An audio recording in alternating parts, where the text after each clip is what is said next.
Good evening from New York. President Obama will visit Ground Zero on Thursday to honor the victims of Osama bin Laden's September 11th attacks. Today, after the Central Intelligence Agency said it confirmed through DNA analysis that Osama bin Laden is dead, President Obama said this. I think we can all agree this is a good day for America.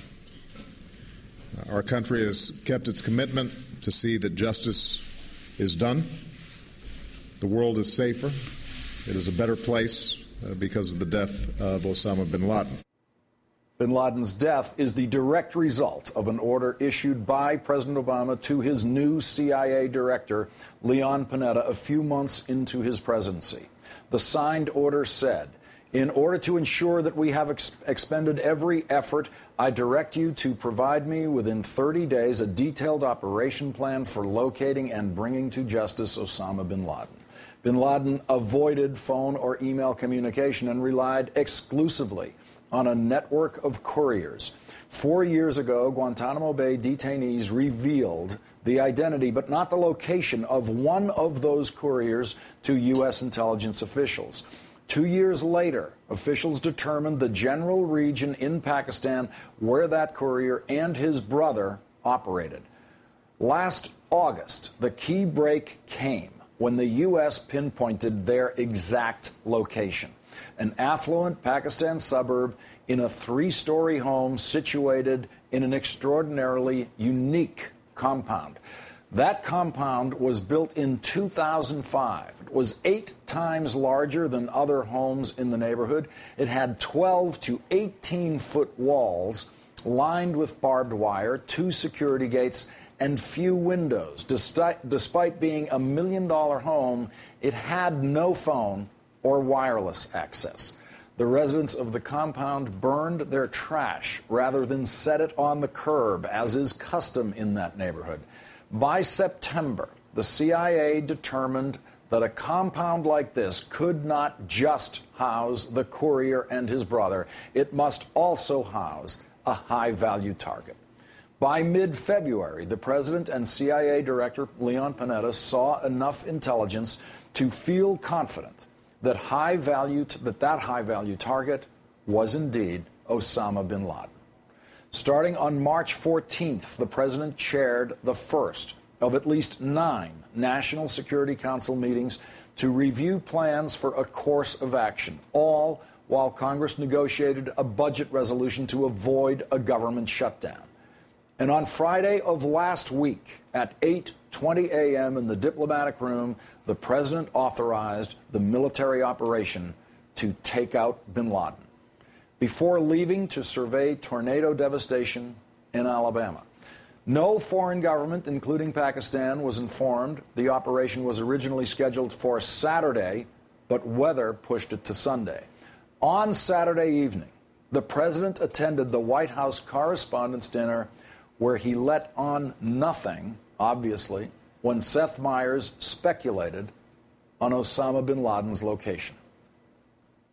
People think bin Laden is hiding in the Hindu Kush, but did you know that every day from 4 to 5 he hosts a show on C-SPAN?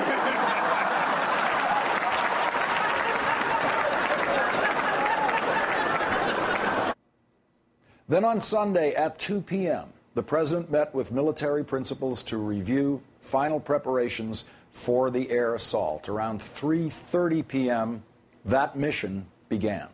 The president and his closest aides sat in the Situation Room, monitoring the operation in real time.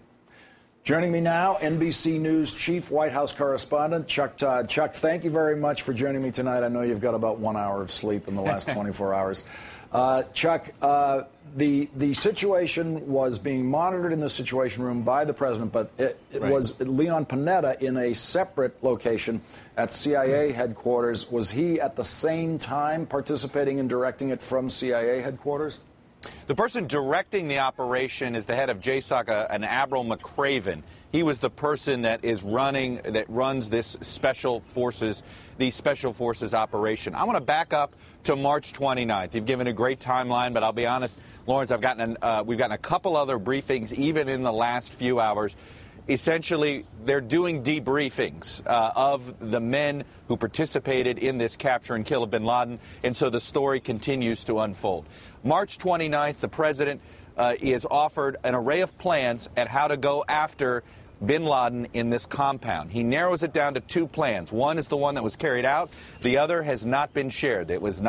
He dismissed any idea of using Predator drones or any sort of aircraft from above, B-52s or anything like that. And it's at that point that they built a model of this compound. And the Navy SEALs did practice runs on this raid in this replica of the compound. They knew this compound, at least from the outside, about as well as you could, thanks to the aerial footage and everything they had been doing since that last August of last year when they first identified this compound. And you walked us through all the way on Sunday. On Saturday morning, as you know, it was on Friday night when the president was headed back from Florida. He was informed that weather was going to delay this a day. So on Saturday morning, the president calls Admiral McCraven. This is the guy that's leading this. He is the commander in charge of these Navy SEALs that were going in. And he says, he wanted to let him know that he had 100% confidence in him, that he believed in this intelligence more, and not everybody around the president believed this was the right way to do. That's why you've heard the word gutsy call, and this was the gutsiest decision, as John Brennan said at that time. And the president calls up Admiral McCraven, and he says that he just wanted to let him know Godspeed, and that he wanted to personally thank him and his soldiers that were going in, and that he'd be personally following the mission all along. Obviously, you walk through what happened Saturday night. President goes about his day. So on Sunday at 3:30, as they're watching the video come in, and it's a 40-minute long raid, lots of tense moments. John Brennan said today that every minute passed by as if it was a day at some point, particularly the tense moments of the helicopter that was supposed to hover. Two Black Hawks brought this team in. They were both supposed to hover, and instead one got grounded and had to land.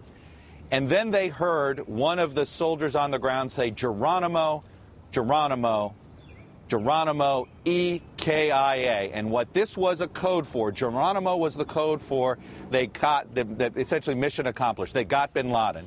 And the E-K-I-A was to say, enemy killed in action. And that's when they knew, that's when the president knew, over watching both of them, getting this audio and the video in real time, using the technology, that bin Laden had been captured and killed. And now we're still getting more information about the firefight itself. Senior administration officials are backing off this idea that bin Laden ever picked up a gun. There were others in that room that did. Bin Laden was shot twice, once in the head, in the eye, once in the chest. As for the human shield, the woman that was the human shield, they're now backing off of that a little bit and saying it was a woman caught in the crossfire and killed, not bin Laden's wife. She survived the attack, but this was the wife of one of the others. But the only body they pulled out and took, Lawrence, was bin Laden's body. At this point in time now, they believe that Pakistani intelligence agency has secured that compound. Chuck, any indication on how much of this was captured on video?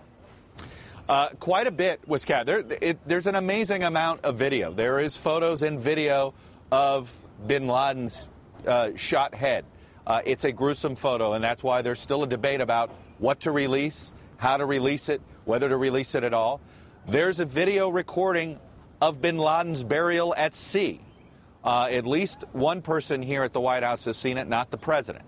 And so there is a lot of, it was very important to the president and to the commanders on the ground to be able to have a chronicle of everything that they went about, because they know the belief. But they are not just 100% certain because of DNA, but officials also make note, Lawrence, nobody from Al-Qaeda is somehow pushing back that he's alive, that he's dead. It is only the craziest of conspiracy theorists at this point. NBC News' Chuck Todd. Chuck, thank you very much for filling us in on the latest details. You got it, buddy.